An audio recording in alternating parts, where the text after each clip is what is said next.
Years ago, our ancestors lived a comfortable life, relying on nature to help sustain what was needed. All of what nature provided was available for the lodging of the First Nation people. The teepee, the hogan, the earth lodge, pueblos, and longhouses, all of which was constructed from Mother Earth, various soils, woods, and animal hides. The homes were comfortable, providing the shelter and safety needed for protection from the weather and natural elements. These homes were heated and naturally ventilated when needed. Some were done by minor effort of the dweller. Excess moisture was one of the major causes of deterioration of the home and food supply. The movement of air throughout the dwelling was important to preserving valuables, food, clothing, tools, and essentials for daily functions. In the plains, most tribes lived in a teepee, where in one language the definition of a teepee is T, my home, P, used for my dwelling place. In the book The Sacred Pipe, Black Elk states, "It was the cottonwood who taught us how to make our teepees, for the leaf of the tree is an exact pattern of the teepee. And this we learned when some of our old men were watching little children making playhouses from these leaves." This too is a good example of how much grown men may learn from very little children. For the hearts of little children are pure, and therefore the Great Spirit may show to them many things which older people miss. This is another reason why our homes may be sacred. It is for our little children a gift and considered holy. In the plains, the construction of the dwelling involved the entire family. The men hunted for the buffalo, and women tanned the hides and sewed the hides for the teepees.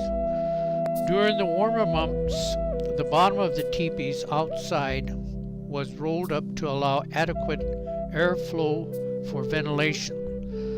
The inside had a liner called a dew cloth, 6 foot in height, tied to the teepee poles and secured on the ground. This was a necessary moisture barrier for keeping moisture outside of the main dwelling area, as well as another barrier to the cold. In the center was fire, the main heat source, with the smoke rising out of the center through the flaps. During the winter months, this place was home to educate and teach. We have lost what was taught long ago. Most tribes lived under a value system that was essential for survival. One tribe in the plains has recently determined the need to put in place the values for the betterment of the tribe, once used many years ago by our ancestors.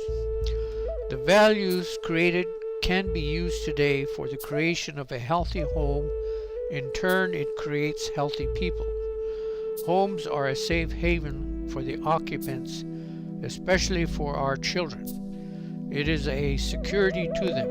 It must have a healthy environment for them to flourish.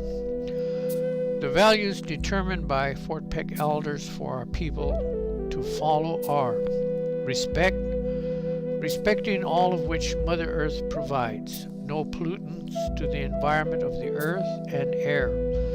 Appreciate all that is given to us by Mother Earth is a gift from God and must be maintained as sacred. Responsibility. Being responsible for your home for the sake of all the occupants, especially the children. Keep it safe, clean, and dry. Discipline. One must be disciplined to keep the home sacred.